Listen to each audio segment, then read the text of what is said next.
Hey everybody, welcome to Nuggies. I'm your host, Matt. I'm Drew. I'm Tyler. I'm Nate. I'm Brodie.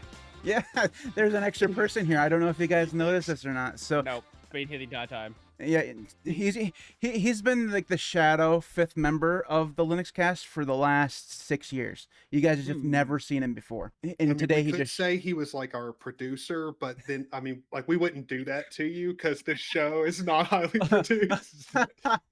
To be fair, my videos aren't highly produced either. So Also, we can't afford a producer. We haven't got the drink sponsorship yet. We can, once we get the buy sponsorship, we will Yeah, get no that. Coca-Cola can afford it, so come on. Yeah, come on. At this point, we'll settle for Pepsi. Wait a second now. I was gonna say, Baby standards. I was gonna say, I want billions, not a couple million. is this where I say I prefer Pepsi? Oh, Yeah. Well, I don't know that I'd bit that, but okay. all right. Okay, so welcome to Linux Cast. We are going to talk about Linuxy things as we normally do. We have a wonderful main topic tonight. We're going to talk about Wayland, because if you have Brodie on the podcast, you have to talk about Wayland. I know we gave him a choice, but we all knew that he was going to choose Wayland as the topic. 100%. So like we couldn't have even taken a bet on it because we've all taken that side. So we're going to talk about the State of Wayland in 2025. But before we do, we have our mini topic. As usual, we just do this thing to kind of break the ice so we can kind of get our conversation ready to go. So our mini topic for the night, and I actually remember what it is this time, which is unusual, is desktop or laptop computer. If you had to make a choice, like you actually had to make you could only have one, like you had a tight budget, you could only afford one, which would it be? Tyler, you get to go first. What would you choose? Score. I'm so glad I get to go first on this one. It's a ThinkPad. That's the only answer. Now that I own one, I am open and aware of it. Get a used ThinkPad, fix it up. It's the best computer you'll ever own. You don't need a desktop computer. You're fine. All right, great. 100% knew you were going to say that. Conversation over. I should have let him go last. Okay. All right, Drew. What about you? If you had to make the choice, which would it be? I'm going desktop all day, every day. In fact, minis for Podcast has become so corporate all of a sudden. Try this out. No, I'm just trying to get a little extra, cha-ching here. Yeah. All right. We will have a corporate sponsor one day, just to let you know, and it's going to be we're going for it. Red Hat. Well, all right, look, if we do start doing corporate sponsorships, it has to be a 0 to 100 thing. Like, there's not just like, oh, we got a new sponsor. There's like, all of a sudden the podcast has 14 like product placements. we're all wearing the logo on our hat. All right. Brodie, what about you? Desktop computer or laptop computer, if you had to choose? In the past, I would have said laptop. I was using laptop all the time, especially when I was at school and university, all that. But now I just don't leave this chair, so I don't really have a reason to have a laptop. I just go desktop all the time. I have some Chromebooks on my shelf, but I don't really use them that much. Okay. And Nate, I saved you for last simply because I'm wondering about the monitor situation. Because if you had to go just laptop, what would you do? I wouldn't be Nate. Yeah. It'd be a sad, sad day. And to answer your question, yeah. Yes. Yeah, he wants both. You had to choose, damn it. That was the whole point of the exercise. So you didn't say which day. You only you made a general question. So today I choose desktop. Tomorrow it's my laptop. And laptop in the morning, desktop at night is what we're trying to say. That's all right. how this works. So for me, it's desktop all the time as well. I have a laptop. It'd be perfectly fine going to my mom because she used it for like the last week. I didn't even notice it was gone. Like I don't use it. And Brodie's right. I sit here all day long. What am I gonna do? And I'm like Nate. I don't have as many monitors as Nate, but I have a lot of monitors. And if you cut me down to a 14-inch monitor, that's all I could use. That just sounds like torture to me. You can get a what do you call it? A hub and plug it into that. Yeah, and they have. Well, Go ahead, they have Nate. docking stations too. Some of them are docking. So the question would be also, let's just say you live on one side of the house. You have your computer on one side of the house, and let's say your laptop is down where your kitchen is, for example, or something like Mhm. that. Do you go out of your way to like leave the kitchen and the laptop that's in there to go all the way to the desktop? Because I do that all the time. I don't even consider the community laptop as something I want to touch. Is the all right? So let me ask you this, Drew, because you spawned a question. I'm answering a question with a question. Is the kitchen laptop like a thing that people do? I'm gonna say If you yes yeah. because I guess it's kind of like the family computer. Yeah, the Yeah. family computer. Yeah, like if you live in a house with a family and nobody's really tech savvy, yeah, you normally end up having one laptop that everyone uses, and then the techie person in the house has to fix that laptop. And it's always some HP or like, somebody who wasn't the tech guy made the decision on the laptop. Yep. So, See, yeah. I love my family with all my heart, but I don't love them that much. I want my own computer. Mhm. Like you guys Well, can't have my because first off, I wouldn't be able to use Linux because like one of them is like dead set on Windows. Like I cannot get my mother to switch to Linux. So if I had to do that, where we all just had one computer, we'd have to use Windows, and that's just I'm sorry guys, but I would switch to like iPad or something. Well, just so we're clear, in this Mhm. scenario, like you're the tech, like we're all the tech people in the family here. So like you have your own computer. It's Oh, yeah. just there's a dreaded laptop out there that you can use. It's just you So probably is don't. this a recent thing? Because in the 90s, there was just one desktop with a Mm. big old CRT, and that was the family computer. A lot Well, of it's 16-bit games are played. as far as I know, in the U.S. household that I know, friends and such, like that desktop's turned into a laptop because, like, mom or dad like wants to be able to sit back on the couch and use the laptop. That's why it's a laptop. Couch. We're in the South. You know it's a recliner. Yes, it is. It's a All recliner. right. So you also have to think though, Nate, back then you had a dial-up. You had dial-up and there was only one Mhm. phone line into the house. Yeah, So fair. you couldn't have multiple computers because only one could be on the internet at one time. And then, grandma's in the corner trying to make a call and it's just like, why is the phone Oh, you line weren't part of the busy? fancy family that had the extra line, the 2 lines that had its own dedicated, like its own No. dedicated. We lived in one. We lived in a house that had 2 lines. Neither of them were hooked up because we were too poor to have them hooked up. So they were there. We had that. So our phone line was like on the opposite end of the house where our computer was, and we weren't interested in really properly running it. So it was like a cord running through the house. It was just this RJ15 connector just comes out of the end out of this 300-foot cord. In other words, what we're trying to say is, kids, you got a little good to this now with all this fancy schmancy technology bullshit and Wi-Fi. That wasn't around back in the good old days. All right, so there's our mini topic. So if you're in the chat, would you let us know which you'd prefer, desktop or laptop? We'd like to hear from you. If you're watching this after we post it on Saturday, leave it in the comments and let us know. We would enjoy hearing from you. So we're going to go ahead and move on to our main topic, which is Wayland. Now, the last time I was on Brodie's podcast, this was also the topic because I'm a notorious. How long ago was that though? That was almost 2 years ago. Yeah. It was Things have changed a lot since then. Yeah, it's been a while. So at that point, I was just at the point where I could kind of use it, and I still ended up going back to QTEL for quite a long time. So things have changed quite a bit, as you say. So we're going to talk about the state of where things are, and kind of talk about a little bit about how we've gotten here, how you guys all think the whole rollout has gone. Because for me, it feels a little bumpy, but maybe other people think otherwise. So we do have some notes and some questions. So we'll just go around the horn as we usually do and answer some of the questions that I have written out and some of Drew's stuff as well. So first off, of the 4 of you guys, and we really don't care who goes first, who's actually using Wayland right now, like as their thing? Okay, so everybody but Drew. Does Debbie even have Wayland yet? I'm just kidding. They do, but they spit on it, That was good. That was very good. All right, so I should also raise my hand. I'm also on Wayland, which is still surprising to me to this day. So I'll further into that question. What of Wayland are you using? Are you using Window Manager, desktop environment, and if so, which one? Tyler, what are you using right now? Hyperland. Hyperland. Nate, Cosmic. you're living on that edge there, bro.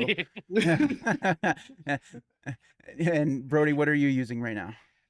Kind of depends on the day of the week, actually. My main daily driver at the very moment is KDE. I also actively use Cosmic, but that's kind of like I want Cosmic to be good before I fully swap over to it. But I also started messing around with Neri recently, which is a scrolling tiling window manager. So you have like infinite horizontal space, but the windows still tile as you go along there. Yeah, people have been asking me to try that. I just haven't really gotten around to it other than installing it and saying like, "Oh, I don't know if I like that or not." All right, so I'm on Hyperland as well. I have been for a little while. I will say that I miss Qtile quite a bit. Like Qtile is my home. It's this thing, and Qtile or Hyperland does things that are just really, I don't know. Sometimes I disagree with Hyperland quite a bit. So I think that for me personally, Wayland has been an interesting ride. So Brodie, you were probably the first, influencer to be on the Wayland bandwagon, shall we say? So, let me ask you this question: how do you think that the rollout has gone? Do you think that it's been like as planned, or there has been significant bumps in the road? So it kind of depends on who we're talking about. For the regular person, I think it's been mostly smooth, minus the whole Nvidia thing, because Nvidia has been Nvidia. I think the main issue that's happened with the core like adoption of Wayland is there are a lot of use cases which were never really considered by early Wayland developers. And there was a lot of tension in bringing those in, like the idea of screen capture, like the idea of global shortcuts, which screen capture was dealt with about 4 years ago. Global shortcuts are still being dealt with. Then the idea of allowing screen tearing and stuff like that. All of this took a really long time to bring in and took a lot of tension to bring in, as Wayland is like this cross desktop protocol discussion. So you have to unlike X11, which was made by a bunch of nerds back in the 80s, and this is like four people back in the 80s made that. Now you have this situation where you have GNOME, KDE, Cosmic, Mir, all of these different projects which have different goals, trying to agree on a singular solution, and that causes a lot of desktop tension to arise. The GNOME and KDE stuff is, I mean, watching a lot of your videos, you talk about how, this kind of the infighting amongst the protocols. So I want to open up the rest of the guys, especially you, Drew, because you haven't made this transition yet. And you're kind of watching this from the outside. What do you think about how this transition has gone? And I guess the question is, what's it going to take you to, what's it going to take for you to switch? You know, the question of, first of all, as a Debian user, I don't, and as someone who does not care for either GNOME or KDE, it's kind of left me like, okay, well, there's nothing for me there. As of right now, I'm still rocking my DWM or BSPWM, depending on the day, and it all works perfectly. Mhm. And so when I think about, what would make me transition, maybe Matt, when Qtile makes that kind of jump, because they're because it works on X11, but there is kind of like a transition to Wayland. Maybe that gets me there, because then a lot of the stuff that I've kind of like already kind of built and curated over the last several years will work without question. Mhm. But overall, I think that Debian has taken such a conservative approach to this kind of transition to Wayland, whereas like people like Fedora have gone, bleeding edge. They're just like, we're going, and you're either going to catch up or not, Right, and you have no choice in the matter. So that's been my at least thought so far. I don't need to do it. And now with Debian Trixie coming out in, let's just say, 2 months, I still don't have to for the next 2 years. Basically, I can just do whatever the heck I've been doing for the last several years, and I'm going to be solid for the next 2 years. Doesn't mean I am. I mean, because I could always use Sway or something like that that helps, but it's boring to me. You know what I mean? So there's that. Tyler, you're a Hyperland guy. Do you think that how do you think that the rollout has gone? Because you're not you've never been a desktop environment kind of dude. Yeah. So you're not really involved in the infighting between GNOME and KDE. Yeah. What are your thoughts? For like, I mean, at least in my experience, and a lot of the people that I've either helped setting up Hyperland or like just have heard from, the comment Brodie made about Nvidia is completely correct. They Well, it's gotten a lot caused, better now, but yes, it sig- took a long time to get here. yes, and it took a lot of pressure. Like, it took a lot of people getting very upset about the state of it for anything at all to change. And still, it's not perfect because, like, you'll come across, like, there's a lot of solutions to fix problems in the early days of Wayland and NVIDIA. It's like adoption that just those fixes either aren't needed or are completely like broken.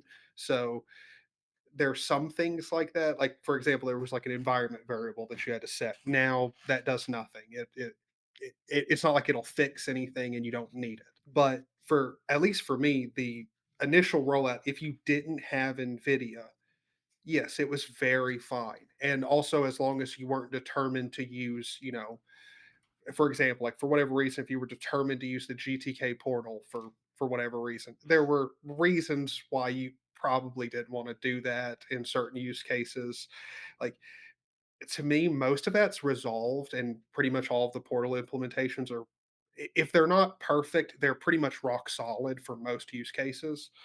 So again, it was rocky, but for me, most of the rockiness came from people being like, I have an NVIDIA card and I just want to check this out. And you had to tell them, like, no, like, you really don't want to. It's not going to be fun and you're going to have problems. So, Nate, what about you? I don't really know about your Wayland transition. I know that now that you're on Cosmic, obviously you use Wayland, but were you using Wayland before when you were on straight up GNOME? I tried, no, because I have tried Hyperland in its early days and it was terrible. And I have yet to try it again. So maybe one of these days I'll get a video and make something about it. But no, my main interest, because having video editing, you got to have X for at least a little while longer because things just work, especially on Resolve. But You had to rub that. Yeah, you had to pop that in there. That's just a little. That's just a little dig. You with passion. get in there. Oh. But yeah, so with that being said, this machine is still on actual old 2204, but my daily driver is an Intel CPU, and switching to Cosmic was just a breeze. Like, it was spot on easy, and I've not had any major issues, should I say, so far. And I still think Wayland's going to be the future. I have tried Cosmic on this desktop now that I have the RTX 4060. It's not bad. It's not bad. It's a lot better than what it used to be. So credit to NVIDIA, even though you're still jerks. Does anyone find it interesting that Nate is using a floppy drive for his notes, yet is on Wayland on a very, very alpha stage of a Cosmic? It's I don't know what to make of it, but it's pretty cool. The dichotomy there is a little bit off, isn't it? come on, guys. It's just a blend of the blend of the best of both Yep. worlds. Yeah, there we go. Couldn't get that out. Listen, Have some more sweet tea, baby. The day that they drop floppy drives support out of Linux, I'm going to be very sad. How am I going to get to the notes? All right. So my transition over to Wayland was rough. Like, I think the problem for me is that I'm like, all of us here are content creators, but for whatever reason, that's where the biggest pain points have been for the last 3 years. Like, when you're making a video, you have to rely on things like screen capture and global shortcuts and all of this stuff. And OBS was not fast on being well supported with Wayland, and it didn't help that GNOME was doing one thing and KDE is doing another thing, and WL Roots was trying to be the standard, but then nobody literally likes WL Roots and all this stuff. And all that led to being, I think, really hard for some developers to put their, you know, go on their path and try to support this thing because they're all different. So when I was when it first was like, fine, okay, there's something there that I can actually switch to, because before Hyperland existed, there was nothing really there to use. I mean, everybody talks about Sway. I'm convinced nobody actually has ever used it. So, Hyperland came out. I'm just being honest. Go look at Unix porn. You can't find a Sway race there to save your life. It's all Hyperland shit. Anyways, because Unix porn is the standard by which we should judge all Linux usage. You know that, right? Of course. It's that and the Steam survey. What else do we have?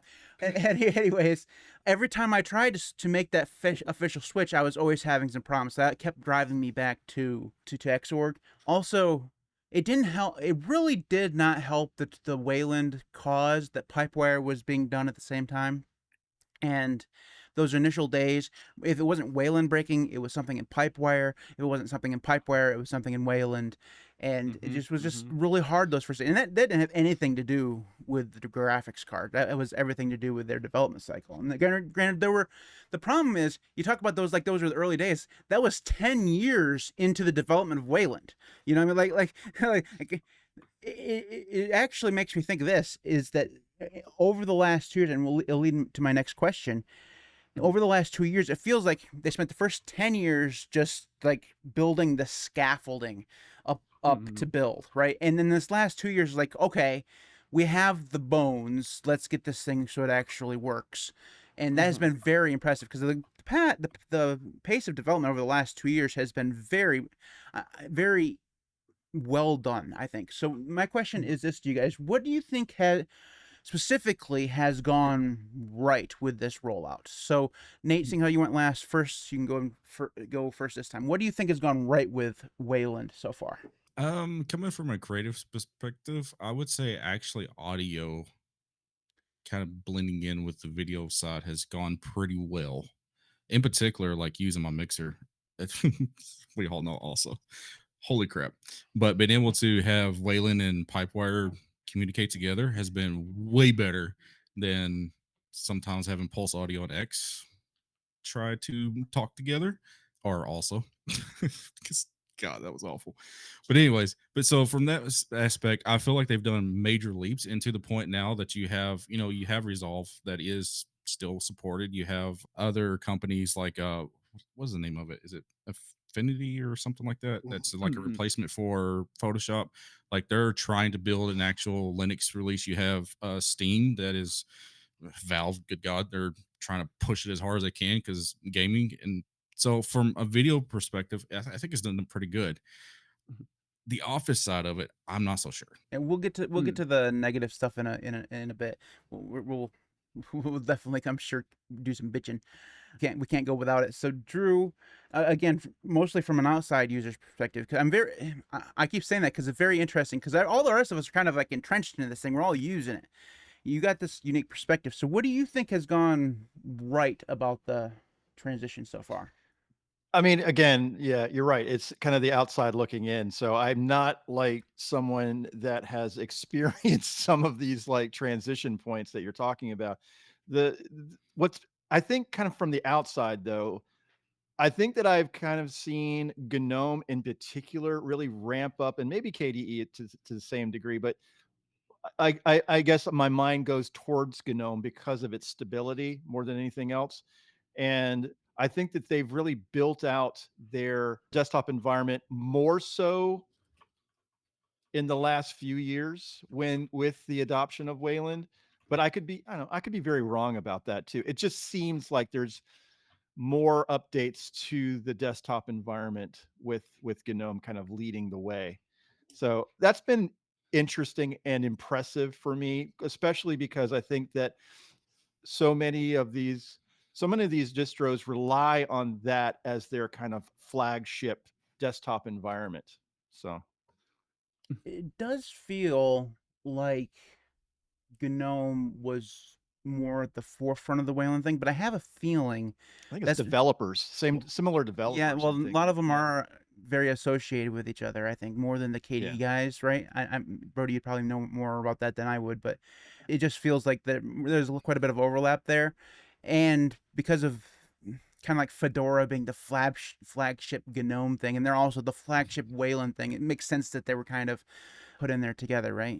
And I feel like the KDE guys, at least at first, were a little more reluctant to go whole hog on Wayland, because maybe it's just because it's literally like driving a semi truck when it comes to KDE. It takes a long time to turn because the same thing is so big and has so many moving parts, and you got to worry about the QT project actually supporting this thing. You got to worry about all the KDE toolkit and all this stuff before you can actually worry about Plasma itself. So it's probably more of a reason why, where GNOME is more like, all this stuff. So Tyler, what about you? What do you think has gone right in this? Well, I mean, I guess my biggest thing is like once distros started adopting it at first, you had a version of Wayland that did what the goals of the protocol were. It was to improve on the foundations of Xorg and make it more secure.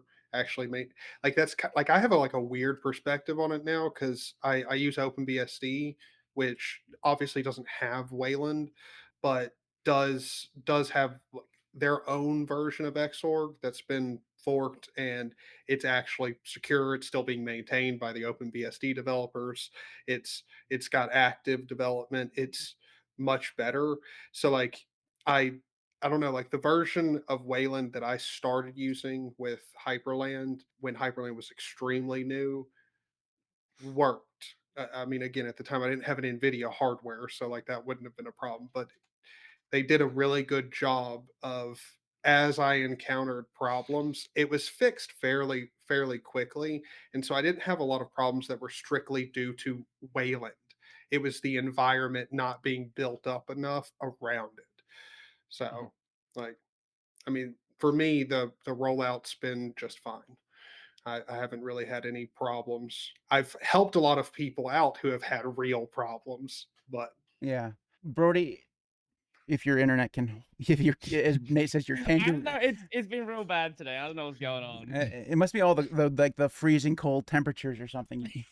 Yeah, Sorry yeah, to, He's in the middle of an ice storm, guys. like 12 feet of snow outside, it's what do you think has gone right with the rollout of Wayland? Are there any particular points there where they kind of stand out for you as like the shining moment of Waylandness? Well, we talk a lot about like content creators, and that's obviously important for like what we're doing. But I think for regular people, Wayland's been in a pretty good state for a very long time now, minus the Nvidia cards. Um, Mhm, but mhm. like for a long time now, that like core user experience, that like idea of you want to dog food the system, that's been there for a long time. I think that, like, with the annoyances, with the edge cases, all of this stuff is sort of forgotten. But if you're the kind of person who boots up your system, maybe has an email client, has like a web browser, it's pretty much just been fine. It's when you start wanting to really like use your computer for more than just a browser machine, that's when you start like dealing with some of those edge cases. There was one little thing I did want to address about like what was said earlier with the GNOME KDE thing. I think the reason why it's felt like GNOME has been doing a lot of work in the way of Wayland support is KDE has been ahead in that support for a long time now. So it's kind of been this like GNOME has had to sort of catch up because look, I've made plenty of videos about the Wayland protocols and GNOME, so I don't want to get into that here. But there's been issues with adoption of some features that a lot of people consider like core basic things that like you would expect to be there. Yeah, that's weird because I'm with Drew. It feels like GNOME was more with it than KDE was. Maybe it's just because KDE did it. You're right. KDE did it faster, and they've been done for longer. And if now GNOME is catching up, is what you're saying, right? Hmm. That's it. Also, they have the whole leadership thing going on. They really don't know who's leading the project. So Well, I actually think it could also be due to the fact GNOME is much better about announcing and like having things like reverberated through the community when they're doing something. KDE does a lot, so like you're in the know if you're keeping up with like you know like With you're that, good is at Katie's issue tracker is horrendous, and no one knows how to use it. yeah. No one likes if you That's go not surprising. if you go search for shocked. and their bug trackers is exactly the same. Like you go there and you search for What bud tracker? they have one. It exists, but you go search for like Kwin or something like that. It's like 4,000 issues long. Some of them are like back to like 1998, you know, and there's still like people still chatting on those things too. Like there's still action on them. Like they're never gonna get fixed, guys. You're just gonna have to pass it like because Are they trying to go for a world record or something? Like the biggest OS with the most bugs? well. Well, the fact that Windows doesn't actually make that public, come on. Yeah. Also, Well, there's the little black circle you can't get into. That's the part that we need. oh, and there's the whole there are still nothing in open source ever dies, right? So people still using KD2, still people using KD3. They renamed it and forked it, and they're still developing it, right? I don't think anybody's actually using KDE4 because everybody hated that thing with a passion. Was it KDE4 that people hated? Yes. I know for a fact there's no KDE1 fork, and that's because of the Qt license. There is a KDE2 fork. I think there's a KDE4 fork. I'm just blanking on the name. 5 doesn't have one yet that I'm aware of. Oh, give them some time. They'll get all Yeah, there. definitely. So, like I said, nothing ever dies. That's the reason why a lot of those bugs probably are still there. Like, they probably could clear some of them out and it would be better, but they'd still they go from 4,000 bugs to 2,000 bugs in just that one example. But then we're not here to bash Katie. Like, I've done that definitely enough. All right. So, on the flip side, let's talk about some of the negative things of this rollout. What do you think has gone like absolutely wrong? Like, I have a feeling that we could all just say NVIDIA at once, and like just that would be the thing. But there has to be more than just. We'll talk about NVIDIA here in a minute. So if your answer was NVIDIA, put that to the side. We'll get there in a second. So, what do you think has gone absolutely like dead wrong? Like they just gotten completely wrong. Brodie, you can go first this time. I think, well, basic things like global shortcuts, like the idea that this was not a. I understand why, from a security perspective, making it so you can write a keylogger in 2 lines of code probably is a bad thing.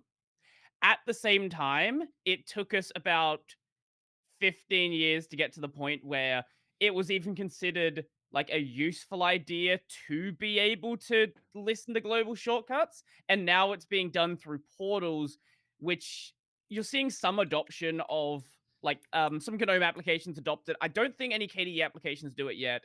But the things you really want from the global shortcuts, things like OBS, that's taken like they need to completely rework their shortcut system to be able to make use of that. So OBS at this, I'm using a Stream Deck to control OBS at this point through the OBS WebSocket because I don't have any hope that that's going to be adopted anytime soon. For me, that's the biggest one. But also, I like to talk a lot about accessibility and like screen readers, things like that. That wasn't good on X11 and was left to rot for such a long time. And I would say it's only in the past maybe 3 or 4 years that not only people take it seriously, but there's actually serious work being done on bringing this up to the state where people who are blind can actually use their system on Wayland. That's also tied into the whole global shortcut system as well. That like you need that to be working for something like Orca. But the problem with accessibility extends way more than just Wayland. It's just Wayland doesn't make the problem any better. Yeah. Well, it doesn't help that. I mean, by the time they do get something working where it's gonna be okay, getting Wayland 2 or whatever they come out with, I mean, eventually they'll. I mean, granted, it did take them 40 years to decide Xorg was too crusty to actually continue to maintain. So maybe we got some time, but eventually the next thing will be here, and then they'll have to start over again. Nate, what about you? What do you think has gone absolutely wrong when it comes to this rollout? I have a unique one because my daily laptop driver is a touchscreen, and it also has a fingerprint reader. On Wayland, the touchscreen is hit and miss. Sometimes it works great, sometimes it doesn't. I've tried it with KDE, I've tried it with Cosmic, I've tried it with GNOME. I even installed Hyperland. just to mess around, see if it would work. It didn't, by the way, Ooh. but it's kind of been hit and miss for me. And for some reason, it works fine with, X11. So I don't know what the transition layers that's missing or whatever for, or it's just an accessibility thing like Brodie was talking about. But for me, it's been kind of hit and miss. Every touchscreen manufacturer is going to use a different driver. So I'm almost going to guarantee that that's going to be the issue. It should all just be working through lib input, but Yeah. that's weird. Yeah, I don't know. It's weird because I know. So for me, for the touchscreen thing on the laptop that I don't hardly ever use, it's a very application specific thing. So like in Firefox, it doesn't work at all. Like you can't. I mean, I don't know if that's something that Firefox is doing or has anything to do with Wayland, but I know for a fact on Wayland, it won't. You can't scroll with the thing. It just ignores your fingers completely. Whereas with like on Vivaldi, it will work. So it's been very application specific for me. Drew, what about you? What do you think has gone absolutely wrong?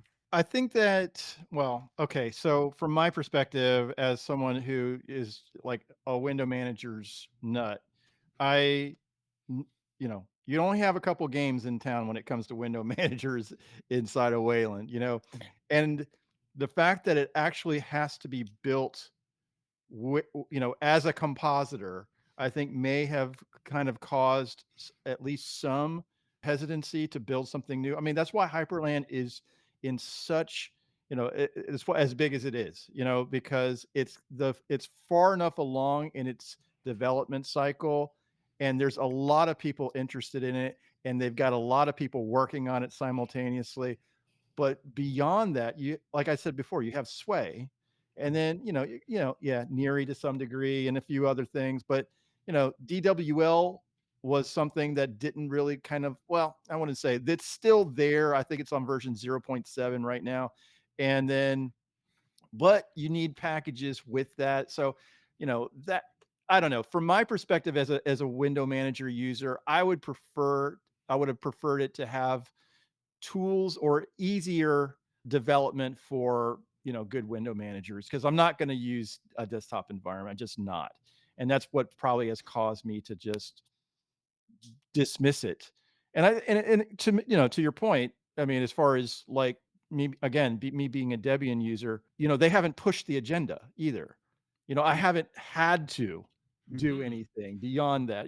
I haven't, and that on because it's very distro specific, I haven't had to do anything, and that has been a good a good solution for me. Is just like, why do I need to go and try the latest and greatest? I'm very happy here with my very stable environment. So My thing with the window managers is that Vaxry did the world both favors and no favors at all. And what I say by that is that he built this ecosystem of stuff that works really well together. Like you live in the Hyperland ecosystem. Yeah, Hypercursor and Hyperpaper and Hyperpanel and all this stuff goes together. And a lot of people have built a whole bunch of plugins that go really well with Hyperland. It's because it's got super popular. It is the window manager on Wayland, right? So of course everybody's going to be developing for it. The problem is, like, you go use the Wayland version of Qtile, all of their tooling and stuff is Sway. Like, they haven't built any of their own tooling for the most part. So if you want something that, for example, if you want something that locks the screen, you're going to use Sway Lock or Sway Idle. You're going to use these other tools. And you could do that, obviously, in Hyperland too, but he's also built this ecosystem, right? And the problem with a lot of the other more smaller Wayland compositors, they haven't built that ecosystem yet, so you have to rely on others. And as we all know with FOSS projects, a lot of times those things just get abandoned willy-nilly. So like some of these things haven't been updated in ages, and some of them get further along on like WL roots and therefore no longer work with the thing that you're using, because the thing you're using is slower, it's smaller, it's not as well developed. So the Hyperland thing, like it's fast developed, and now he's forked WL roots and does its own thing there, and it's very much, I've always compared it to Apple, and in a way it's kind of very much a walled garden. It's now yes, you can use other things, but it's thing. And the thing I think is, like, window manager guys are all very happy with the window managers that they use. Like, Drew, you're a DWM guy and you're a BSPWM guy, right?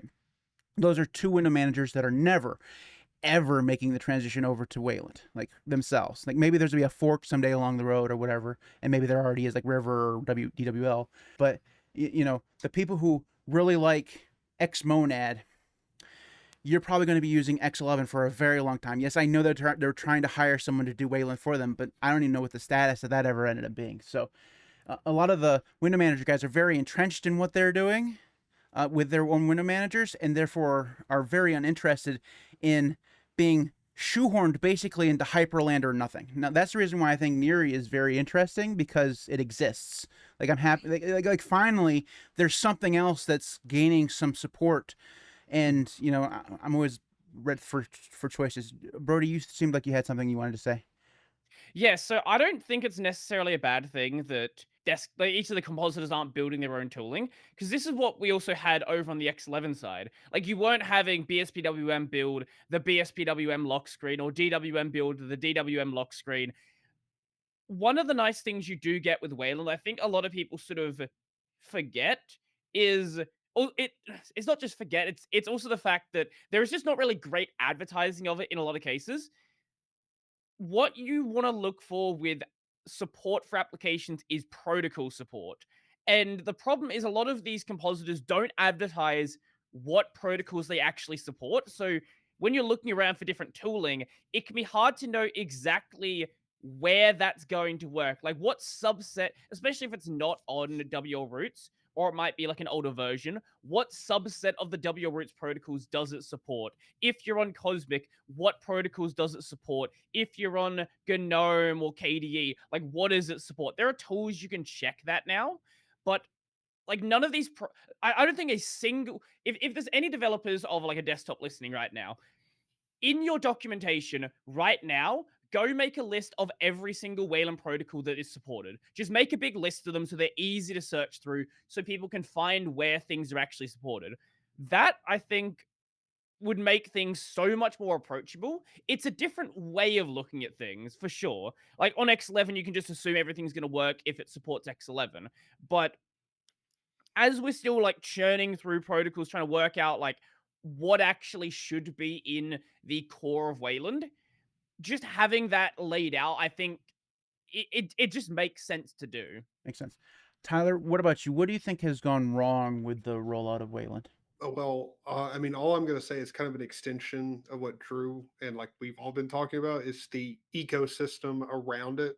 Like, it, there were way too many big projects gung ho on switching over to Wayland Mm.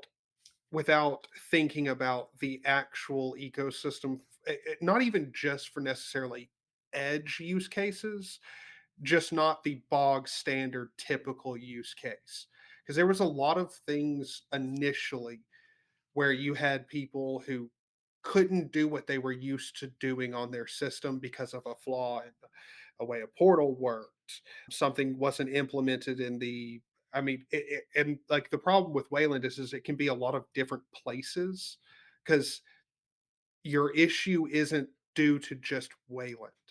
Like, and I don't know out of anybody that I've talked to where we've discussed a problem being with the core Wayland protocol. It has always been around a certain thing developed around Wayland that's a problem. And I mean, I'm not going to like say anything bad about the projects that wanted to switch over to Wayland early because I think there's something to be said for wanting to adopt something and build that ecosystem. But I it it is very hard to not give Vaxry credit for the fact that he beat out multiple other large development teams in actually creating an ecosystem that was functional. I don't know if most people can remember, but there was a time where there could be major bug fixes and multiple, I mean, like a handful of them in 3 minutes. Like, Vaxry's development was nuts. Trying to keep up with that was crazy because I think I think before I talked to Baxter the first time, there was one night where I was trying to keep up with what he was doing. And the thought occurred to me, I don't know if this man actually sleeps. He works I like a have madman. when I was on Hyperland, I did mess with him about bugs just at random times of the day, and he responded within a few minutes. Like, Exactly. what are you doing? You Like, don't you have something that you have to be doing? Or yeah. So let's before we move on to some of the other things that we should talk about. Let's talk about the big one. Let's talk about. We can't go the whole thing and talk about the not and talk about the Nvidia stuff. So Mhm. we're all in agreement that it is very much better than it used to be, and that's absolutely the truth. But it's not true. Like every time, and I guarantee that there's someone in our chat right now who feels this way. Because we're all saying, oh, like Wayland is ready. A lot of people can use it. It's been very, Brodie, you said earlier, it's been very good for a lot of people for a very long time. But and probably every time you make a video about Wayland too, you get someone in the comments like, oh well, it's not ready for me. Yeah, look. If you're on an old Nvidia GPU, it's still bad. It's always going to be bad because no one's supporting those cards. But the thing is like if you and again, the only measurement of this kind of thing that we have is the Steam survey. If you go look at the Steam survey, something like 20 or 30% of the people who game on Steam are still using like a 1080, right? So the thing with the 10, it's post 10. So this is the big thing with video cards.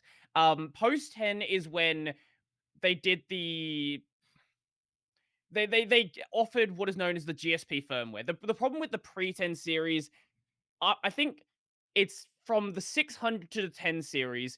If you're not using the proprietary GPUs, the open source GPU drivers could not change the clock of the NVIDIA card. So if you're running like Novo, you had basically an expensive paperweight. And the NVIDIA GPUs between that period suck.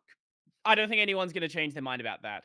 The thing about post 10 series, so post Turing, is now it's actually possible to have open source GPU drivers that are good, and they're getting considerably better. And it's actually getting to the point where for a lot of maybe not a lot just yet, but for some people, they're actually offering a much better experience than the actual official NVIDIA GPU drivers. But it is good to see that NVIDIA like did something with their own drivers. My only concern with relying on NVIDIA is they make about 10x the money from the compute space than they do the desktop space, and Linux is a tiny part of the desktop space. So how much they're going to care about that going forward is yeah, we'll see about that. Probably why they open source some of the blobs, right? Something can get maybe get some help in there. Although, who knows if they stick with that? I mean, they've been they're a very flaky company when it comes to this kind of stuff. I think, or at least it feels that way. Nate, have you? I don't even know. Do you have you? You're a Nvidia. You have some Nvidia stuff around you, right? What has your Nvidia experience been like? The whole shelf was full of Nvidia. That's exactly what you're thinking of. They belong on the wall, right? Yeah. Well, so I will say I transitioning from my 1070 because that's what I had in my workstation to the 4060 has been an eye opener on how good the drivers have become for Wayland specifically. At the same time, I still have random issues. Like I have this is an AMD card. Yes, I know I'm pulling GPUs out of nowhere. I'm sorry, but this is an AMD. At least you're not using one as a coaster. I mean, I don't know who would do that. Yeah, well, never mind. I ain't pulling that one up because my Diet Coke's on it. Anyways, so, but this one I've had zero issues. You know, it's an AMD card. It works fine. It's worked perfectly. I've had no issues. But unfortunately, Resolve just hates this card, so I can't use it. So it's in a weird state that I feel like NVIDIA is fixing to drop actual support for desktop use and just strictly go server because they make so much money from their encoders, from AI learning, from DeepSeek and all that kind of stuff. Like they make so much money from that. Before too long, the only choice may be AMD, and that's how I feel like where they're going. Because even on Windows, I will tell you, I have a build book. Even on Windows, their drivers still suck. I have AMD and Intel, but let's be real. Yeah. AMD. I mean, Intel is good, but it's not great. Well, in some cases. Intel works. I don't know about the whole good thing. I mean, I know I mean, Josh is in the chat. He could tell us better, but it works better than it used to when they first came out. But I don't know that they're. But granted, I mean, like 12 people have ever bought an Intel GPU. I mean, in comparison to all the rest of them, like hardly anybody uses these things. They don't come pre-installed in anything. I mean, have you ever seen a pre-built computer with an Intel GPU? I don't. I mean, the laptop, yeah, like integrated stuff all the time. But I mean, like a dedicated Intel GPU, go find a pre-built like from Origin or whatever that has this kind of like you There's can't. there's actually a few now Are there? because it's considered the cheaper option. Oh, okay. I guess So I guess that makes sense. So you can like buy a low one. yeah, I think when it comes to the Nvidia stuff, I'm very pessimistic about it because of general tradition when it comes. I mean, the whole Linus thing flipping off Nvidia. I mean, they've been a pain in the ass for Linux for decades. I mean, are they coming around? It seems like they're coming around, but they're coming around at a time where, like you say, Nate, that maybe they're not even going to make these cards anymore because like the 50 series or whatever is like such a horrible launch for them, because it's like there's no change between one generation and the other anymore, other than they're getting bigger and consuming all of your electricity. It just it feels like a very weird time to be for Nvidia to finally be doing their thing on Linux. And we always joked about this. Like, there's one guy at Nvidia that works in a closet. He's responsible for the Linux drivers, and they finally got him a bit, slightly bigger office, but still not quite where it needs to be. It's just, I have an Nvidia card, and my biggest problem with Nvidia hasn't really ever been with Wayland itself. It's been getting the drivers support on the weird distro that I use. So we won't talk about OpenSUSE. It's fine. Tyler, you have weird luck with GPUs, right? Like it feels like Yeah. you have. It feels like I remember stories. I mean, there's a reason why there's a GPU coaster in your room right now, right? So, what has your experience been with Nvidia and Wayland? Notoriously weird. I've had systems that were NVIDIA that shouldn't work with I'm trying to think of an exact use case, but I know there was one with a portal, and it wouldn't, for whatever reason, I would not get, like, the portal couldn't function, like just the weirdest error. But I had a system with the exact same GPU in it from NVIDIA. It functioned. No idea what was going on there. I remember back when you had to do the no cursor thing to fix the NVIDIA cursor. My 2070 Super card, or no, actually it was this card that's on the desk, 2080 Super. That one functioned without. I did not have to do that fix at all. But one of the guys on Discord had the same setup. The only difference was he had a 2070 Super. He had to do it to fix his cursor. So, like, my experience with NVIDIA, especially when it comes to Wayland, has been like there are normally fixes to some issues, if not a majority of them, but whether or not you'll need them or whether or not they work, it's all been iffy. And I don't know, like, I try to stick away from Nvidia at all costs, when not just when it comes to Linux, but just in general. And, like, I've had the weird opinion for a long time that most of their features that they give you with a graphics card are really just marketing points. They're not actually features. Like, I don't know most people who are like, "Oh, thank God I can have DLSS where my picture looks softer and, like, I don't know, just manipulated and weird." Like, I don't know. Like, I try to avoid it at all costs, so I don't have much familiarity with it. Mhm. But nothing I've done with NVIDIA on Wayland has been like an absolute, like, I cannot use it. It's completely broken. Yeah, but it has been weird. So I don't recommend it. The problem with a lot of the older NVIDIA bugs is they were based on a race condition. So it's entirely possible you have a perfect experience, or things go in the wrong order and then immediately breaks. Well, I mean, that's the story of Linux. Like, that's just the way things work. Drew, what are your thoughts on the whole Nvidia thing? I don't give a shit. Yeah. What card do you actually use? I don't even know what. I'm card- using it. I mean, I've held up my minis for him. He uses a 780M. That's what the I use a GPU is. 780M, which is an integrated graphics card on my AMD. That hat processor. really suits you. I'm just saying. You know what? Here's the thing. You guys, well, at least I don't know. The three guys that I'm looking at are gamers, and I have no interest in that.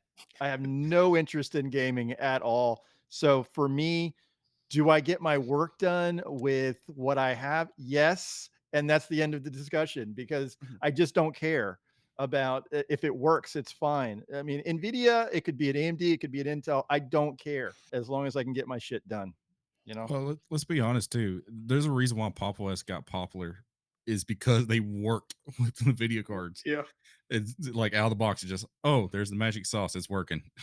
Well, slight just little tangent here. I will say there was one time I had an Intel and Nvidia laptop, and the only reason I installed Pop OS on it was because there was a picture online of someone else running Pop OS on that laptop, and they had a drop down where you could switch between the internal GPU and the Nvidia GPU. And I couldn't find how to get that working on any other system. So I was like, I'm going with it. I ran Pop Still OS for there. a while. Yep. All right. So the next question I have for you guys, and Drew, you can go first this time. And we'll see if your response is the same. So the I don't give a shit just lets me be up first in line again. Well, all right. So do you think that Fedora is stripping Xorg out? GNOME, Wayland, GNOME, KDE, probably soon to follow across the board and across multiple distros. Sorry, what? Xorg is staying. They're just removing it from KDE and GNOME. They're still sticking around for things like i3 Okay. All right. for now. Basically, but you can tell the writing has been on the wall for a long time, but they're moving in that direction where eventually, if you want X11, you're going to have to install it as a package. You know what I mean? So, Drew, do you think that the outrage over the forced adoption of Wayland, which has been happening for the last 5 years, since Ubuntu switched 2017 or whenever it was, like the first time, you know, they switched for a little bit and then like, oh my God, this thing isn't ready, we're switching back. Do you think that the outrage has been either appropriately done or has it been overblown? I think I love it. I stinking love it because, you know, here's Fedora with the most aggressive Wayland adoption in in Linux, and their bleeding edge users are becoming my beta testers for Debian. I don't care, you know, it's one of those things where it's like, okay, you know, it's awesome that they're taking this aggressive stance because it's helping the community downstream in a significant way. And I appreciate that. The outrage, I think, is a little overstated when it comes right down to it, because, you know, yeah, you've got certain use cases that have had problems. But if you're talking about like people like me that are not really like I mean, they're just looking to, you know, do their job. Mhm. I don't know that there has been that many issues. I mean, content creators and gamers all fall into a completely different category, you know, and they're just the most vocal of that group, you know. We have So platforms and we like bitching about things. I mean, and you're good at it, Matt. Drew, I Your 780M is a great iGPU for 1080p gaming. I'm just saying. I don't Join the care. club. Just don't care. we're gonna have a gaming challenge, and Drew is going to take part. We're gonna force him to take part. Candy Crush 2000. I don't even know what that is. No, it's gonna be Minesweeper. Minesweeper's the only Minesweeper. way you played. Minesweeper and Solitaire. Oh, that Microsoft Space Academy pinball. The thing. pinball. Space Oh my Yeah. god. Space Cadet. And it's perfect It's for on Drew FlatHub. because it's on Yeah, I know it FlatHub. is. He could get it in a Flatpak. Satanless. I'm loading a tab up right now. Yes, it's there. And I actually have installed it. It is still just as fun as it used to be. All right, so Tyler, what about you? What do you think? Do you think the outrage has been appropriately blown or overblown? Have people been outraged enough or not enough? For one, I don't actually believe there's anyone who is sane of mind and well educated who has been outraged. So to answer your question, I think the outrage has been overblown only because the distributions that want to change to using Wayland for whatever their default install is, as far as I understand, all more bleeding edge distros. So anyone who is outraged, like I don't even think understands what they're running. And also, I don't see how an end user can be outraged at what the developers decide they're going to do and support. Like, eh, if your developers want to work on Wayland and want to use Wayland, that's that's fine. You may not update for a while. Like, I mean, to me, that would be the logical thing. Like, if I ran Fedora and they're making a big switch to Wayland, I'd probably skip one update and then, go to the next full release and check it out then. That, but I mean, to me, that's how I guess that's how most, I think I'm like most people in the way that's how I operate. Like, when foldable phones came out, I'm like definitely not buying that first gen. We'll To be wait fair, till no one bought second gen. those first It gen w- or second gen yes. or Yes. third gen. Well, I mean, I got in on the sixth gen, so Yeah, there yeah. you go. So, but yeah, like you wait around for new stuff to get implemented, and I don't know that many people were actually outraged or really upset that Fedora decided to switch to Wayland. I don't think that Makes sense. Fedora is a very bad example because they're used to it. They've been dealing with this for 20 years. They switched to Pulse Audio first. They switched to System D first. They switched to maybe System D is a little bit too old, but you get the idea. They switched to Pipewire first. Fedora is the breeding ground for new things and new ideas on Linux. It's just that's Well, what they they do. defaulted to Wayland on GNOME. I think I want to say that they defaulted back in like 2014. Yeah, it's been a bit, and it's Yeah. definitely was not ready back then. But my point is, like, the Fedora is like that's what they do. So the Wayland the Fedora users were never outraged because if they were, they wouldn't have been Fedora users. They'd be using Debian or something else. But I mean, like that's kind of like my core point. Yeah. I can't think of any like stable distributions that were like we're gonna switch and default to Wayland now. Like to me the problem of like switching over and adopting it hasn't been really an issue except for the people who are actually working on it. Like if you're working on implementing it, yes, that lack of a good ecosystem has been a very big pain point if you're actively working on Yeah, I think I disagree with that partially because of the amount of comments that I get of people who are up in arms every time there's Wayland news. Now, granted, that number has steadily declined over the course of the last couple of years. Absolutely. So I'm a little pissed off at George Castor in the chat right now because he brought up my point. They're slowly the people who are outraged are slowly becoming the run it guys or the sysvianit. You know what I mean? The people who are obsessed with hating System D because it's bloated and it's run by Red Hat and it's a bunch of corporate shells and all the things you hear. The really anti Wayland guys, I'm never switching. Those people were much more plentiful and had good points back 2 years ago when things weren't working. Now that things seem to be a little bit more stable-ish, like you say, Tyler, the more rational people have moved on and they're just using Hyperland or they're using GNOME or KDE or whatever. They're just they're going about their day. But there's always going to be, just like there's always going to be System D haters, there's always going to be Wayland haters. And that brings me to the last question that I have to ask for you guys tonight, because we are running a little bit over. There's always going to be the people who are going to use X11. Like that thing is never ever going to die. So my question is 10 years from now, 15 years from now, do you foresee there being still some support? I'm not saying a lot of support, some support for X11. And we're still going to, do you think 15 years from now, we're going to have Brodie back on the podcast to have this exact same discussion? I guess it's the question. I think we'll give him like 6 different topics and he'll pick this one. It's true. So Nate, you can go first. What do you think? Do you think the X11 has the chance of ever dying? Maybe in 40 years, but not in 10.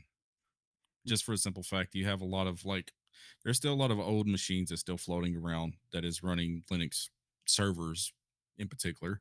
There's still, like Drew that just is going to die with X11. Sooner rather than later. But I'm sorry, I just had to go there because Debian might switch to Wayland on the next release, but I highly doubt it. It could still be another 10 years for them just because of the way that they do things. Okay, so GNOME and KDE out of the box with Debian, it might, but you're still. Didn't they announce all the winter They managers? probably just don't change it then. They use Wayland as like the default session, GNOME. right? Yeah. So I mean, they've made the switch. They just have Xorg there in the background. I guess maybe the question there is, do you think Debian will keep? How long do you think Debian will keep Xorg as a fallback for those guys? I mean, it's gonna be 40 years. It's gonna be a while, right? So, what about you, Drew? What do you think the Xorg's gonna die ever? Not if I could help. We all have to move on. We all have to recognize that there's a better way to do thing and a completely different. If that was the case, then and granted, Pulse Audio is still there. Pipewire is still supposedly the better of the two, and we will at some point, the development cycle will make us go into that direction. It's like, well, you know what? These GTK applications that have been around for a long time, yeah, they're not going to be there because people are just going to stop developing for them and move on. Or there's going to be something just completely better. I can't think of an example right this second, but I use Genie all the time, and who knows what's going to happen to it. And this, I think that it's going to be one of those things where the development cycle will tell us it's time. These good developers are not going to be putting out software for that particular platform, and bye-bye. We have to go somewhere. See, the thing is like, it's not gonna be so. Like Termite died, right? The developer decided they were going to stop making the Termite terminal emulator. People still use that thing all the time. It still works just fine. But there's a big difference between a terminal emulator and the window management system of your thing, the thing that displays your stuff, right? Eventually, and this is my answer, and I'll get to you guys here in just a second. Eventually, something major is going to break in Xorg. Like something that can't be fixed without a ton of resources, like a big 0-day flaw or something. Something that just can't be fixed without Red Hat saying, well, we're going to have to put $1 million into this thing or something, something like that. And at that point, people are just going to be like, yeah, you can still use that if you want, but it's going to be Windows XP. Like eventually, yeah, people will still use that thing, but it's going to be completely unsupported. And it'll just be like crazy people out in the woods that still use it. So what you saying? And Drew. But Tyler, what about you? Do you think that Xorg will ever die? No, only because I genuinely think there is an actual possibility that people who are actively working on the Wayland protocol or different aspects of it get into another big disagreement and decide, like, because I still think there's a good chance that they'll go, well, you know what? We'll just go back and we'll maintain Xorg. We'll fix it. Xorg is coming, guys. No. The thing is, he makes a point because they did it with the Unity desktop. They did it with Mir and a whole bunch of other stuff. So it's not inconceivable that there will be a group of people out there who just like, Wayland is never going to be the thing, right? And it breaks all these things. It's like what's his name, Brodie? The guy who does App Image. Sorry, put you on the spot. Starts with a P. Anyways, that guy. He wrote that blog post, all the things wrong with Wayland. God, what's his name? Someone's gonna say it in the chat, guaranteed. This is actual name. What's his? Wait. Everything Wrong with is what is it? Broken with Wayland. Is that the post? Yeah. Pro bono. That's it. Yeah, pro bono. Yes. Thank you, chat. You're just slow. We needed it about 3 seconds ago, so we didn't look like fools. But anyways, there's gonna be something like that who's like just like this is all wrong. We're just gonna go do this. Like, so I don't put out of the realm of possibility that someone's going to say X12 is wrong. It'll probably never actually happen, but someone probably will say it. So Brodie, we'll end on you. What do you think the future holds when it comes to Xorg? So I like to do this like once every year or so. I ran a poll a few weeks back. I got 14,000 responses, Xorg or Wayland. 77% of people responded Wayland. Now, the thing with Xorg is, as long as the software compiles and runs on modern hardware, I don't really see it leaving Debian. Like, Debian has, packages. It has packages for window managers from 1993. It has window managers pre-Linux in there. So if that's going to be the case, and then there's things like Gentoo, then you have the AUR, then you have the Copper for Fedora. There's always going to be third-party packages as long as the software is going to run on modern hardware. So I have absolutely no doubt that it is going to be around. My expectation is you're probably, like, obviously you're going to have the major desktops that have moved on.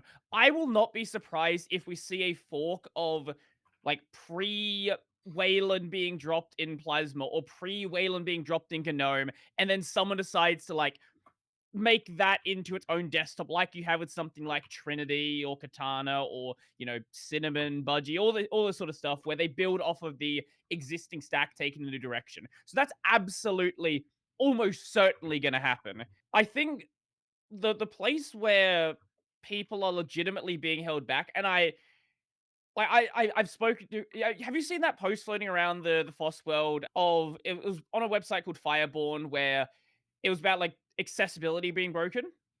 Yeah, I saw that on Mastodon. Yeah, so people like that, they're gonna stick on X11 as long as they can, because they physically cannot use their system without certain things being in place. It's gotten a lot better. It's mostly there, but it's still not perfect. But if things like Devuan can exist with the whole I don't like system D, there's gonna be, like, WKDE and Gnome and, I don't know, Wedora, whatever, like or like the version, I guess it would be Z, whatever. You got my point. Where there'd be a Gotcha. version where it doesn't have the Wayland side to it. That's pretty much my expectation. I think most things are going to move on, and defaults, anything that uses defaults has moved on. Like Wayland, GNOME and KDE have defaulted to Wayland for a long time now. Most things are probably going to do so. I know Ubuntu is considering maybe dropping the Xorg server. There's been some murmurings about that, so I'm not sure whether that'll happen. But when it comes to the X11 window managers, they are always still going to be as long as we have X Wayland, you're going to be able to run those under X Wayland with a rootful window. So you could run that on top of something like a LabWC, a Cage, or a GameScope, and still use that X11 environment inside of Wayland. So it's like stacks upon stacks upon stacks. But as long as we have X Wayland around, there's still going to be something there where X11 sticks around. It's just the majority of people already now don't use X11. But in about 10 years, I wouldn't be surprised if we're down to like 3% X11. Well, that should be a poll that you run like once a year, and you could like track the stats. That'd be cool. Mhm. All right, so we're gonna go ahead and move on. I do have other questions, and we could probably spend a whole another hour on this, but we'll just go ahead and pack this up. So we're gonna move on to our Nuggies of the week. So for those of you who don't know, we do a end of the show little section here where we can talk about a pick or a trick or literally anything that you want to share with the audience. So we call them our Nuggies of the week because I hate the word Nuggies and my friends hate me. So Nate, what is your Nuggie of the week? I'm going to keep it really short. My channel officially has a shop now. It's Nate Picks Tech World /shop.fourthwall.com. And I have all kinds of stuff. I have hats, I have notebooks, journals, t-shirts, water bottles, laptop bag. I even have a flag if you want to hang it up in the back and look cool. That's actually coming, by the way. And I also have a desk mat that's really large, and on the side it says Papa West, by the way. Yeah, I was gonna buy the Papa West hat, and then I was like, even if I wore it, it wouldn't be ironic in the good way. So, Drew, your Nuggie of the week, please. So this is an AI Nuggie, and it's called AI chain prompting. And what that does is, like, let's just say you're like adding an article to your LLM, and then you prompt the AI to extract the key points from the article. And then you say, turn these points into questions. And then you say, answer each question with examples. So, what that does is basically creates a more sophisticated result set.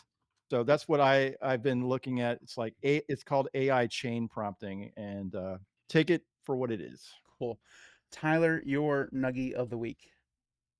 Ooh, mine is, if you didn't know about it, it's pretty great. Zero AD. We're talking about it in chat. It's such a good game. It's free and open source. By the way, confirmed it will work on a ThinkPad that's like 15 years old. Works just great. Just great. I did update the CPU from an i5 to an i7, but besides that, it works great. Yeah, it's completely free. I mean, it is open source, but it's probably the best real time strategy game there is. It's kind of like Age of Empires, but it's got really good textures. Like most people who haven't tried it out are pretty surprised by it. Also, just in case you're very new to Zero AD, first time you heard of it, when you look it up, you're going to find out it's an alpha. Yeah, it's been in alpha for like decades. So don't worry, it is actually a really good game. It's just it'll never enter beta or an official release ever. So Isn't this the fifth time you mentioned Zero yes, AD? yes. It's good. Because here's the thing. Here's the thing. Most people don't know about it, and they hear about it in passing, and then like no one really goes and checks it out. And it is probably the best example of an open source game. It's so good. Also, at the end of every episode, DT pops into the chat and just mentions Zero AD, so it's always on the top of Tyler's mind. It Well, happens it every single time. stays on the top of my mind because it is genuinely how I test the performance of new computers. Because if the CPU doesn't beg for its life while playing Zero AD, I've done a solid job. Just it runs, but then you should try it with City Skylines too. I'm just saying, you want to fry your computer, you go try that thing out. Maybe I Anyways, need to give that a shot. yeah, Brodie, do you have a nuggie for us? Yeah, I've got an Elgato Stream Deck here. It's not turned on right now, but this thing works perfectly on Linux. There's not official support for it, but there's two projects worth looking at: Stream Controller and Open Deck. Open Deck might be better for some people, as it actually supports the official Elgato plugins from like their like actual main software. So it has a lot of integration with like tons of different things. Cool. I use Stream Controller. It's good, but it crashes a lot. Like every once in a while, it just like all of a sudden I press a button. Like I've never had that. why isn't the button working? Like Open Sousa. Yeah. Why am I- He's a real distro. why am I friends with these people? I swear to God. Maybe it'll work on my Mac. All right. Wow. That's Yeah, it. there's It official works. support there. It's not gonna get plugged into the Mac. I'm gonna tell you, that thing is not even on right now. It will get turned on when I need to edit a video, and that's literally it. All right. So my nuggie of the week is something called Symphonium. I think that's what it is. Symphonium. Symphonium. Yeah, and this thing is a music player for Android, and it is open. I believe it's open source. I'm actually not sure about that. But anyways, it allows you to get your music from literally anywhere that's self-hosted. So if you run Sonic server of any kind, so whether it's Navidrome or Grimace, or there's another, there's a whole bunch of Sonic servers out there. You can get it from Jellyfin, Plex, all sorts. I mean, there's like the list just goes on and on of places where you can just can put into this thing. And if you have multiple libraries in different places, you could do multiple services if you want. I have it set up for my Sonic server and for Plex at the moment, and it's kind of messy because it has the same library, so it's got duplicates all over the place, but you can actually remove that. One of the things I really like about it is that you can customize the crap out of the UI. Like there's like 6 different presets on how the UI will look, so you can make it look basically however you want. Everybody knows I'm a customization guy, so this thing is really, really good. If you host your own music anywhere, and you don't like the official like PlexAmp or Jellyfin applications, it's really, really good. I do believe that there's like an in-app purchase that you need to do. I think it was like $3 or something like that for all the features. So just keep that in mind. So I think that's everybody. So before we jump into our contact information, Brodie, why don't you tell us where we can find you? My main channel is Brodie Robertson. I do Linux videos there 6-ish days a week. The gaming channel is Brodie on Games. I stream on YouTube and Twitch. My podcast is Tech Over Tea. And yeah, that's the main things. I have a Twitter and a Mastodon. Usually going to be like Brodie on Linux, something like that. Search my name, you'll find it, or it'll be all linked on my channel as well. Yeah, and I've also included at least the main YouTube and your Mastodon in the video description as well. He also has like 4 other channels that he probably just has forgotten about. I also have my React channel, which uploads clips to. That's Brodie Yeah. Robertson React. The amount of content that dude puts out is just ridiculous. I'm pretty sure that the reason why him and Vaxry can chat back and forth is because neither one of them actually sleep. Like I'm continually in awe of the amount of content you put out. So everybody, I'm pretty sure that everyone in my audience has subscribed to his channel, but if you haven't, go subscribe to all of his channels and check his stuff out. All right, so if you want to get in contact with the rest of us, the best way to do so is via email. I know email is like a dead technology or whatever, but it's still the best way to get a hold of anybody. Email at thelinuxcast.org is the email address, and if you want to get a hold of anybody, just email that and I'll forward it on to the guys. You can also head over to the website, which is thelinuxcast.org. There you'll find previous episodes all the way back to season 1, except for the first 3 episodes, which will remain in the vault for perpetuity because they are fucking awful. They're really bad and nobody wants to listen to them, so they're not going to ever see the day of light. So you can catch all that stuff if you want to binge. And about once a month or so, I'll get an email from someone saying, hey, yeah, I just binged all of these things. And I'm like, okay. I don't know why you did that, but cool. Also, I bring this up every time I think about it, but there was like a host that I had for like 4 episodes. I still don't remember that guy. Like I no clue who he is.